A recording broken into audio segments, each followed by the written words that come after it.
Programme میں ایک دفعہ پھر خوش آمدید کہتے ہیں. پاکستانی سیاست کے حوالے سے بات ہو رہی ہے. ایک سوال ادھورا ہے ہمارا, اس کو تھوڑی دیر اگر میں ہولڈ کر سکوں. اس وقت ایم کیو ایم سے ہمارے ساتھ ہیں کنور نوید جاوید, ممبر رابطہ کمیٹی ایم کیو ایم. کنور صاحب خوش آمدید کہتا ہوں پروگرام میں. السلام علیکم. یہ فرمائے گا کہ مرزا صاحب کے بیان کے اوپر آپ کا رد عمل آ گیا کہ پیپلز پارٹی کے ساتھ چل نہیں سکتے, ایسی کولیشن کی سیاست کا ہم حصہ نہیں رہ سکتے, تو آپ کا نیکسٹ اسٹیپ کیا ہے؟ کیا سندھ سے وزارتوں سے علیحدہ ہوں گے, ایم کیو ایم باقاعدہ پیپلز پارٹی سے علیحدہ ہو جائے گی, یا کیا کریں گے آپ؟ دیکھیں, ابھی تک چونکہ یہ پیپلز امن کمیٹی حیدرآباد اپنا کراچی میں بہت سارے جرائم اور بہت سارے اغوا کی وارداتیں, بھتوں کی وارداتیں اور قتل کی بہت ساری وارداتوں میں یہ لوگ انوالو ہیں. یہی وجہ, اور پچھلے دنوں شیر شاہ کا افسوسناک واقعہ پیش آیا. کون لوگ انوالو ہیں کنور صاحب, کون انوالو ہیں؟ پیپلز امن کمیٹی کے لوگ نا, پیپلز امن کمیٹی کے لوگ ان جگہوں پہ جو وارداتیں ہوئی, لوگ مارے گئے, آپ کہہ رہے ہیں کہ وہ انوالو ہیں؟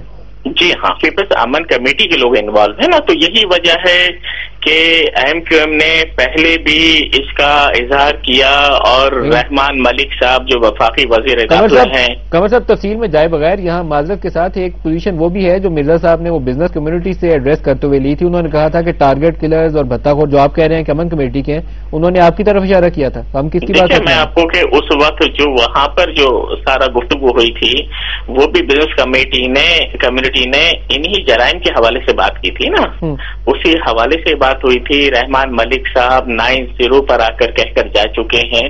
پیپلز پارٹی کی قیادت جو ہے وہ بارہا یہ کہہ چکی ہے کہ پیپلز امن کمیٹی کا پیپلز پارٹی سے کوئی تعلق نہیں ہے نا. جب آج ذوالفقار مرزا صاحب نے یہ بات کہی کہ وہ پیپلز پارٹی کی ذیلی تنظیم ہے, اگر وہ جرائم میں شامل ہیں یا اگر وہ جرائم پیش آئیں تو میں بھی جرائم پیش آؤں نا. کنور صاحب آپ کا رد عمل کیا ہوگا؟ وہ بیان ہم نے آن ایئر ابھی سنوایا ہے, آپ کا رد عمل کیا ہے؟ کیا آپ حکومت کا حصہ رہیں گے؟ دو ٹوک فیصلہ کر لیا ہے نا کہ اب یہ پیپلز پارٹی کو فیصلہ کرنا ہے کہ پاکستان پیپلز پارٹی جمہوریت پسند لوگوں کو, الیکٹڈ لوگوں کو اپنے ساتھ رکھنا چاہتی ہے یا جرائم پیشہ لوگوں کو اپنے ساتھ رکھنا چاہتی ہے. ایم کیو ایم نے اپنا فیصلہ کر لیا ہے کہ ان حالات میں, اس صورتحال میں کہ جب جرائم پیشہ لوگوں کو وہ کہتے ہیں کہ یہ ذیلی تنظیم ہے ہماری, تو ایم کیو ایم ساتھ نہیں چل سکتی ہے. کل آپ کا مطالبہ کیا ہے؟ کیا ذوالفقار مرزا کو ہٹایا جائے انٹیریئر منسٹری سے؟ کیا کیا جائے؟ مطالبہ کیا ہے؟ جب انہوں نے خود نے یہ بات کہہ دی کہ اگر وہ جرائم پیش آئے تو میں بھی شامل ہوں, تو اٹ مینس کہ انہوں نے خود نے جب اپنے آپ کو اپنا ان کے ساتھ شامل کر لیا تو انڈرسٹوڈ اس کا مطلب یہی ہوا. تو ذوالفقار مرزا کی ریموول کا مطالبہ کر رہے ہیں آپ؟ ہاں, انڈرسٹوڈ اس کا مطلب یہی ہوا کہ ان سمیت جتنے بھی ایسے لوگ ہیں ان سب سے پیپلز پارٹی اپنی جان چھڑائے اور ان سے اپنے اگر زرداری صاحب نہیں علیحدہ کرتے مرزا صاحب کو, تو پھر ایم کیو ایم کا نیکسٹ اسٹیپ کیا ہے؟ واضح دیکھیں, ہم نے تو اپنا کل جو ہمارا ڈیلیگیشن جائے گا وہ اسی سلسلے میں جو ایم کیو ایم کا فیصلہ ہے اس سے آگاہ کرنے کے لیے جائے گا. ہم تو اپنا فیصلہ کر چکے ہیں نا. تو پھر آپ کیا کریں گے؟ علیحدہ ہو جائیں گے سندھ حکومت سے؟ جی ہاں, انڈرسٹوڈ, بات یہی ہے. کنور صاحب بہت شکریہ ہمارے ساتھ رہنے کے لیے. عباسی صاحب اس پہ بھی روشنی ڈال دیں, پھر ہم اپنی پہلی والی ڈسکشن پہ واپس آتے ہیں. کیا پیپلز پارٹی افورڈ کر سکتی تھی اس لمحے پہ ایم کیو ایم کی علیحدگی؟ دیکھیے, میں ہمیشہ پہلے بھی آپ کے پروگرام میں ایک بات کہہ چکا ہوں, میں اسی کو ریٹریٹ کرتا ہوں کہ ایکچولی ایم کیو ایم کے حوالے سے جو ہے نا پیپلز پارٹی کے اندر ایک ڈائکاٹمی موجود ہے. ایک تو یہ ہے کہ ایم کیو ایم اور پیپلز پارٹی کی گراس روٹ پہ جو ہے نا بہت زیادہ انیموسٹی ہے, بہت زیادہ مخالفت ہے. جو گراس روٹ کارکن ہے وہ کبھی آپس میں مل نہیں پاتے. تو یہ ایک پرابلم ہمیشہ ایم کیو ایم اور پیپلز پارٹی کا الائنس کا رہا, ان 3 سالوں میں بھی یہ رہا. دوسری بات یہ ہے پیپلز پارٹی کے سینٹرل لیڈرشپ کی ایک ڈائکاٹمی, وہ یہ ابھی تک طے نہیں کر سکے کہ جی ایم کیو ایم کی ضرورت کتنی ہے ان کو. اگر میری نظر میں اس وقت جو صورتحال ہے وہ بغیر ایم کیو ایم کے فیڈرل گورنمنٹ ایک مائنورٹی گورنمنٹ رہ جاتی ہے, اور آج بھی جبکہ ایم کیو ایم جو ہے نا کیبنٹ کا حصہ نہیں ہے تو فیڈرل گورنمنٹ ویسے بھی جو ہے نا ایک مائنورٹی میں ہے. جس دن وہ نکل جاتے ہیں تو فیڈرل گورنمنٹ مائنورٹی میں آ جاتی ہے. سندھ میں اس وقت پیپلز پارٹی کی جو پوزیشن ہے, میں نہیں سمجھتا کہ آگے کیا صورتحال بنتی, لیکن اس وقت جو صورتحال ہے سندھ کی صورتحال ڈفرنٹ ہے. جی پیپلز پارٹی اپنی بنیاد پہ جو ہے وہاں پہ حکومت رکھ سکتی ہے, اگر ایم کیو ایم چلی بھی جائے تو فرق نہیں پڑے گا. تو یہ جو ڈائکاٹمی ہے پروونشل لیڈرشپ کی اور فیڈرل لیڈرشپ کی, یہ پہلے دن سے چل رہی ہے, اور یہ ابھی تک طے نہیں کر پائے کہ انہوں نے ایم کیو ایم کو ہینڈل کس طرح کرنا ہے. بنیادی طور پہ ان کو یہ ایک بات کی ہے, کچھ نہ کچھ ہونے جا رہا ہے, کچھ نہ کچھ, یہ تو ہر وقت ہی ہوتا ہے صحیح ہے.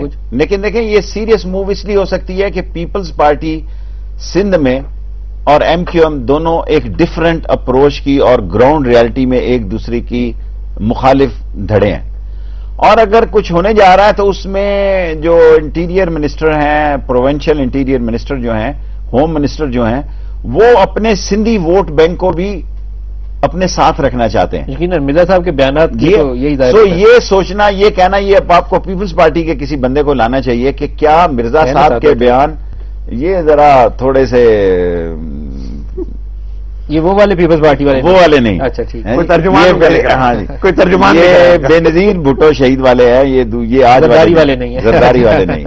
سو میرے ذہن سے آپ نے بات نکال دی کہ وہ لوگ جو اپنی پارٹی کے اندر بھی ایک کیڈر کو اپنے ساتھ رکھنا چاہتے ہیں، اور یہ بیان مرزا صاحب نے از خود دیا یا پارٹی کی لائن سے دیا. میرا خیال ہے کہ یہ اتنا بھی از خود نہیں ہو سکتا جتنے کہ وہ سمجھے جاتے ہیں، کیونکہ یہ بڑے خاص آصف زرداری صاحب کے، ان کی مسز جو ہیں وہ اسپیکر ہے، ذمہ دار پوزیشن پہ ہیں. اور سیکنڈلی اگر مرزا صاحب جو ہے وہ یہاں سے چلے جاتے ہیں، ان کی بات مان لی جاتی ہے، تو یہ بھی ان کے لیے کوئی گھاٹے کا سودا نہیں ہے، کیونکہ وہ ایک اپنا ایک آلٹرنیٹو سندھ کی پالیٹکس کا ان کو ایک نیا چہرہ ملتا ہے. سندھی ووٹرز کو اپیل کرنے کے لیے ان کو ایک نیا بندہ سامنے ملتا ہے. خواجہ صاحب یہ فرمائے گا کہ جے یو آئی فضل الرحمان نے اپوزیشن جماعتوں کو بلایا، اس میں چودھری نثار بھی گئے.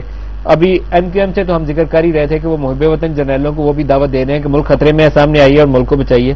تو کیا سیاست میں کوئی بڑی تبدیلی نظر آ رہی ہے آپ کو؟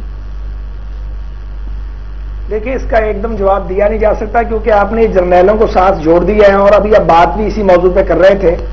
تو فضل الرحمان صاحب چونکہ ابھی نئے اپوزیشن میں آئے ہیں، ابھی دیکھتے ہیں کہ وہ انہیں سیٹل ہونے میں وہاں پہ کچھ وقت لگے گا. انہوں نے اگر کچھ لوگوں کو اکٹھا کیا ہے تو یہ وہ ان کو حق ہے یہ کرنے کا، اور اگر وہ کوئی رول پلے کرنا چاہتے ہیں اپوزیشن بینچز پہ بیٹھ کے، تو وہ رول ہمیں پلے کرنے ہیں، جو وہ رول وہ پلے کرنا چاہتے ہیں اس کا انتظار کرنا چاہیے. میں ذرا جو آپ نے پہلے سوال کیا تھا ندیم ملک صاحب، اس پہ بات اگر اجازت ہے بات کر لوں. پلیز اسی پہ آئیں گے. جی کریے. دیکھیے، میں یہ کہنا چاہ رہا ہوں کہ we are not talking about any kind of extra constitutional arrangement. ایسی کوئی بات نہیں ہے. ہم صرف یہ جانتے ہیں کہ بدقسمتی سے پاکستان عالمی اور علاقائی سازشوں کی بساط بن چکا ہے، ان کی گریٹ گیم کا حصہ بن چکا ہے. کے پی کے اور بلوچستان میں کہیں ملٹری آپریشن اور کہیں ملٹری ایکشن ہو رہا ہے. کراچی کی ٹارگٹ کلنگ کنٹرول میں نہیں آ رہی ہے. اکانومی اپنے ایک تباہی کے دانے پہ پہنچی بھی ہے.